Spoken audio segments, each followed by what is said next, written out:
It's another edition of Time About the Movies, and on today's show, we're taking a look at the 5 films of October 20th, 2006. And on today's show, we have 5 notable new releases. The latest film from Christopher Nolan, one of the 2 films from Clint Eastwood to end the year, a remake of a family classic, the latest film from Sofia Coppola, her follow-up to Lost in Translation, and Ryan Murphy, after many years on Nip Tuck, comes to the big screen with his directorial debut. So before we get to those movies, let's talk about the biggest new release of the weekend, which is Christopher Nolan's star-studded magician thriller, The Prestige. Shoot me. Come on. No, I can't Do it. How'd you like that? Well, how do you do it? Magic. I'll perform this feat in a manner never before seen by yourselves or any other audience anywhere in the world. The audience loved it. This trick is top-notch. We need to celebrate.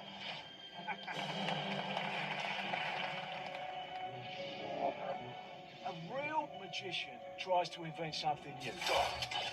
It's something that other magicians will scratch their heads over. I suppose you have such a trick. Actually, I do.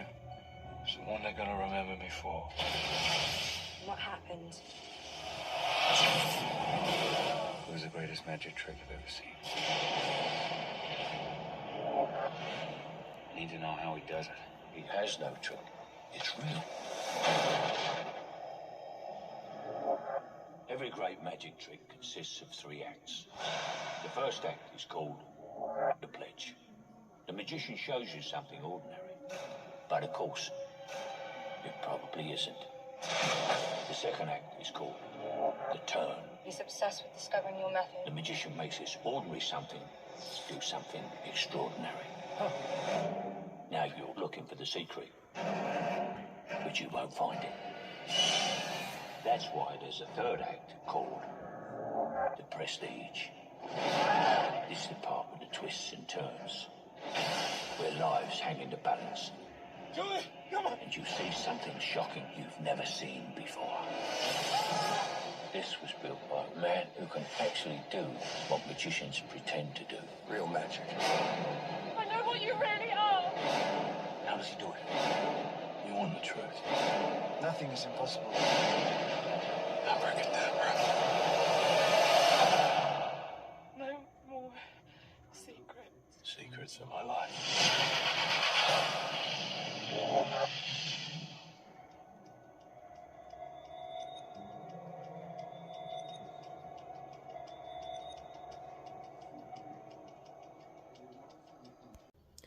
In the story of The Prestige, this is set in London in the 1800s, where you have 2 rival magicians played by Hugh Jackman and Christian Bale, who read each other's diaries containing the secrets of their magic tricks and their personal lives. As we go back in time when the diaries were written, both magicians become obsessed with their rival's best trick. The tricks, as shown to the audience, look the same, but neither magician can figure out how his opponent does it. It's a battle basically between 2 magicians, and adding a little bit of what Christopher Nolan does so well, and you've got another fantastic film. Now, keep in mind, this movie is very interesting for a number of different reasons. One, it's his first big movie after Batman Begins, and this was before everyone considered him a box office draw and a critical darling, because his movies beforehand were hits, but they weren't the gargantuan hits that they have become nowadays. And I think at the time, this was seen as a little bit of an underperforming movie at the box office, even though it made back its budget of $40 million, and it had both Touchstone and Warner Brothers, Disney and Warner Brothers, behind the film. And it's a film that most people see as kind of the lesser of the Christopher Nolan movies, from what I remember, but I mean, I remember really liking the hell out of this movie. I mean, yeah, it's hard to top Batman Begins, which was his magnum opus at the time, but man, this is such a good movie, and it still holds up really well after all these years, and it's gotten even better than when you think about it. You got a star-studded cast that includes Michael Caine as well, Scarlett Johansson, Rebecca Hall, Andy Serkis, David Bowie as Nikola Tesla, which I think is the most criminally underrated performance in the movie. I mean, David Bowie just shines whenever he's on screen as Tesla, no pun intended. But the movie is visually gorgeous too, and it's an engaging mystery thriller. Like, you really don't know how these magicians, who's going to come out on top in this, and there's really 2 different sides to each story, and the film does a very good job of expanding the details of how these magicians do their craft and how one is going to upstage the other and who's going to come out on top in the end. You really don't know who's going to come out on top until you see the film, and what they do with it is very well done. And it features a lot of the same people that made Batman Begins work in terms of the production crew. The cinematographer is back for this, so is the production designer, the editor, and of course many people from Batman Begins, including Bale and Kane. I mean, just a lot of this movie just works incredibly well. It's a wonderfully put together movie, an engaging mystery, a really enjoyable film. I love the hell out of it. I've got nothing else more to say about this film that hasn't already been said. Just a fantastic film. If you have not seen The Prestige, you're doing yourself a huge disservice, especially if you've seen a lot of Christopher Nolan's other great works. This is definitely one that's a must-see. I highly recommend The Prestige. So with all that said, let's go ahead and move on to our next film, and that's Clint Eastwood's latest film, the first of his 2 World War II movies, Flags of Our Fathers. Sorry, bunch of leatherbacks. If you make it to the top with this up, Every soldier is somebody's son. That's Harlan planting that flag. All you can see is his behind. And that's his. I know my son. Somebody's hope. Somebody's hero. Seeing him in that photograph, I don't know why it makes me feel better, but it does. From director Clint Eastwood and producer Steven Spielberg, Flags of Our Fathers. Rated R. Starts Friday, October 20th. So yeah, we've got 2 very interesting projects from Clint Eastwood released in this year. I mean, we've got 2 movies that are centering around World War II, and they meet together with Letters from Iwo Jima coming at the end of the year. But Flags of Our Fathers is based off the book of the same name, and it's about the 1945 Battle of Iwo Jima, the 5 Marines and 1 Navy corpsmen who were involved in raising the flag of Iwo Jima and the after effects of that event of their lives. And of course, it led to one of the most famous pictures in the history of photography. And this film takes the American viewpoint of the battle for Iwo Jima, and then there's another film, the other film, Letters from Iwo Jima, has it from the Japanese perspective. And it's one half of a very interesting idea to have 2 different movies from 2 different viewpoints of the Battle of Iwo Jima. It's an interesting concept, but of the 2 movies, I think Letters from Iwo Jima is the far superior film. It's not that this movie is bad by any means necessary, but I think it's more of a disappointment, mostly because one of the performances I think really stand out on their own. I think they're the best thing about the film, but the story overall doesn't really come together as well as you think it should. And there's 2 really good writers involved in here, William Boyles Jr. and Paul Haggis. Paul Haggis, of course, had just won the Oscar for Crash the year before, and William Boyles Jr. wrote the script for Castaway a couple years ago. But there's nothing interesting or exciting about the story that should be very interesting that puts it over the top to make it something in it as enjoyable as it should be. It just kind of fails to find that same motivation and pull that the other war films like Saving Private Ryan, Platoon, and Apocalypse Now have. Like, why those movies are still so memorable even after all these years later. And, you know, kind of like what I said before, I think a lot of the heart and soul and the real effort that into this 2-part film really goes into the second film. It kind of fits into a number of 2-part movies that we've gotten over the years, like The Hunger Games, Harry Potter. You know, the first film usually isn't that good, but then the second film really delivers all the good stuff that you were expecting to see, and you can use that in this case as well. I think it's a very well-made film. It's a good, I mean, this movie has its good intentions, but I think the second movie definitely is a lot better. We're going to delve into that when we get to December, because that comes out at the end of the year. But in terms of Flags of Our Fathers, it's okay. It's not a bad movie, but it's definitely a disappointing film that I really expected a whole lot more from in general. But for what it is, it's serviceable. But like I said, the other film that Clint Eastwood did later in the year is a much better movie, and I highly recommend that one over this one. But it is kind of required viewing to watch both of those, so you get a good grasp of what you're trying to accomplish here. But I digress. But let's go ahead and move on to the next movie we have here, and that is... And now I can't remember again. I literally just said it at the top of the show. Oh, now I remember now, because I just looked at it. Let's take a look at the remake of Flicka. From the beloved American classic. that horse will never be ridden. I can ride her. Comes a movie about the tradition. Either we hold on till things get better. You wouldn't sell our ranch, would you? No way, no how. The freedom. And the spirit that made America great. Katie, she's smart and she's strong. When are you gonna realize that she's you? Flicka, rated PG. October 20th, only in theaters. So in this film, you have a coming-of-age story set in the mountain vistas where you have a headstrong 16-year-old played by Alison Lohman whose desire to work on her family's mountainside horse ranch, although her father, played by Tim McGraw, insists she finishes boarding school. She finds a Mustang in the hills near her ranch and then sets her mind to tame a Mustang and prove to her father she can run the ranch. But when tragedy happens, it will take all the love and strength the family can muster to restore hope. And yeah, this is a pretty bad movie. First of all, she's supposed to be 16 years old. Alison Lohman was 27 years old when this movie was being made. So there's your first mistake right there. And I know that some actresses can look like teenagers in their teens, but at the same time, like, she was 27 years old when that came out. There's your first sign that the movie's not going to work altogether. And the other sign is that we've seen this movie done before way too many times. There have been much better movies that have been done this so much better. Like we talked about Dream of the year before with Dakota Fanning and also Kurt Russell, which I thought was a really good movie, a criminally underrated film. But this film in particular, yeah, it just doesn't work as a whole. It feels like it's trying to sell the soundtrack for Tim McGraw than it actually is trying to tell a story. And I think it really suffers because of that. And because we've seen this story done so many times before, there are much better movies that can do this, where it can be very compelling and very interesting, but this film doesn't have any of that per se, and you're just kind of bored watching the film in general, and it really hurts the ebb and flow of the film when you can't get invested in this, because you've seen this done so much better in other movies, and it's hardest in the right place, but the execution just doesn't work overall, and I really do not like this movie as a whole. So yeah, a hard skip on Flicka. So with that said, let's go ahead and move on to the next film we have here, and that's Sofia Coppola's follow-up to Lost in Translation, Kirsten Dunst in Marie-Antoinette.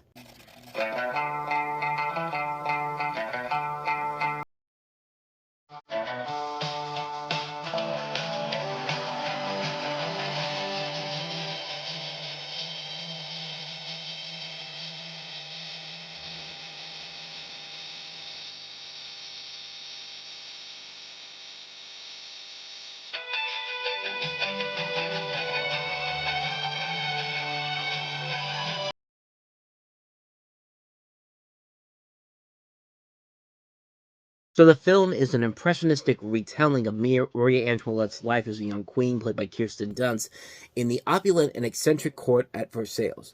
The film focuses on Marie-Antoinette as she matures from a teenage bride to a young woman, and eventually Queen of France. Now, this is the first film, for Coppola after Lost in Translation, so there are a lot of big shoes to fill, because Lost in Translation is such a masterpiece of a movie.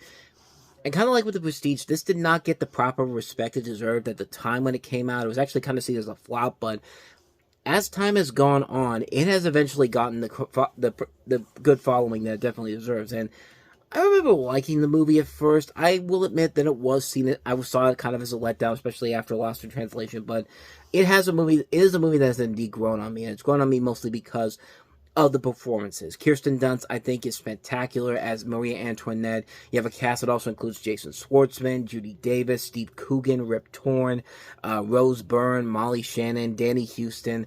Just a lot of top talent overall. And I like that it's a different kind of movie from Sofia Coppola. It's not just the same movie we saw for her from Lost in Translation.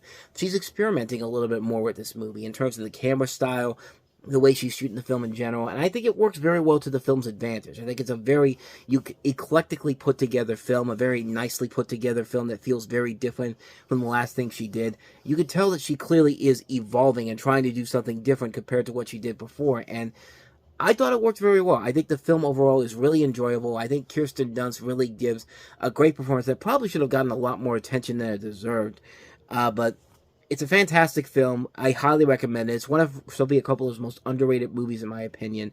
One that's definitely worth checking out, and I highly recommend it, Marie-Antoinette. So let's go ahead and move on to our last film that we have here, and that is Ryan Murphy's Running with Scissors. My name is Augustine Burroughs. I polish my allowance. But why, Augustine, why? Because I like shiny things.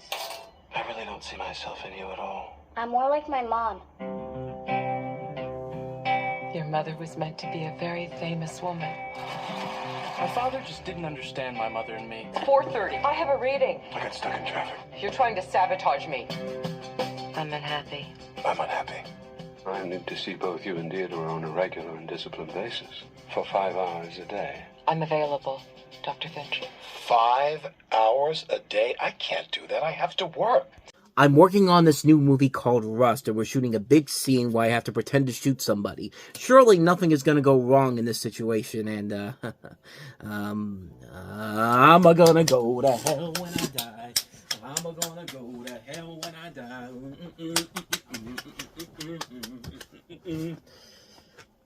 I sincerely apologize for that, not for what I just did and for the dark humor. But the opportunity was just there, and I had to take it. So, let's talk about running with scissors and get away from this hole that I've created myself in. But this is based off of a book called Running with Scissors, and it's the story of how a boy was abandoned by his mother and how he later abandoned her. The year he'll be 15, the parents of Augustine Burroughs divorce, and his mother, played by Annette Bening, who thinks of herself as a fine poet on the verge of fame, delivers him to the eccentric household of her psychiatrist, Dr. Finch. During that year, Augustine avoids school, keeps a journal, and practices cosmetology. His mother's mental illness worsens as he takes an older lover. He finds friendship with Finch's younger daughter, and he's the occasional recipient of gifts from an unlikely benefactor. Can he survive to come of age? And like I said before, this is Ryan Murphy's directorial debut. He had done work previously for Nip Tuck, and certainly not become the Ryan Murphy that we know of today, where he's pretty much everywhere, and not everything he does as a director has worked overall. And as far as feature directorial efforts go, he is 0 for 3 pretty much. I'm saying theatrical releases because I know he did one movie for HBO, which was actually pretty good. I think it was The Normal Heart. It had Jim Parsons in it, but yeah, this movie was not that. Eat, Pray, Love was a terrible movie. The Prom was a terrible movie. This might be his best overall feature film as a director, but it ain't that great either. It's a movie that has a lot of top talents in here. It's besides Alec Baldwin and Annette Bening, you got Brian Cox, Evan Rachel Wood, Gabrielle Union, Jill Clayburgh, Gwyneth Paltrow. A lot of really good talent in the film, but unfortunately, the script overall really is generic, and it feels like you have two different mindsets coming together. You got Ryan Murphy's work and this work of this author, Augustine Burroughs, that really do not mesh together at all, and you could feel it right from the get-go, and it's kind of a dull movie, too. There's really not a lot about this movie where I felt like I got behind the characters. I knew exactly what they were supposed to be like, and I thought that I could get behind them, and you really can't figure that with this particular film, and it really does struggle to find its way. It really does struggle to find a way to work overall and make me interested in what the characters are going through here. And like I said, I think it's mostly because you can't really get behind these characters because they're not written very well, and we've seen stories like this done so much better. And yeah, you can throw as many top talented people as you want to in here, but if the story isn't that good, then it isn't worth working in my opinion. And sadly, the movie does not work. It's a film that has brief aspects of promise to it. Some of the performances can work fine, but there's nothing about it that makes it worthy in the end. But like I said before, it's the best thing this guy's directed in terms of his theatrical releases. But with that said, that doesn't mean a whole lot in terms of greatness overall. It's just not a good film overall. So a minor skip on our Running with Scissors. So with all that said, we wrap up another edition of Time About the Movies, and the next time we meet, we'll wrap up October with a couple of movies of notable quality to them, including Saw 3, Tim Robbins and Derek Luke starring in kind of an underrated little film called Catch a Fire. We also have Brad Pitt and Kate Blanchett among the cast of Alejandro González Iñárritu's Babel. We have the controversial documentary Death of a President, and we have a movie that some of you may not have heard of, some of you might have, but it's a interesting film to say the least. Romeo and Juliet sealed with a kiss. It's basically Romeo and Juliet with seals, and one of the animators is a notable Disney and Universal animator, and we'll talk about that one on tomorrow's show. But we'll do all that as well tomorrow. But until then, thank you so much for watching, and if you want to see more videos like this, please hit the place on the next page, check out the previous episode, and also don't forget to hit the like, subscribe, and notification button, because we post videos here every day, and you get updates on when new videos come out. So, with all that said, I am off. I will see you guys next time, and until then, as always, take care.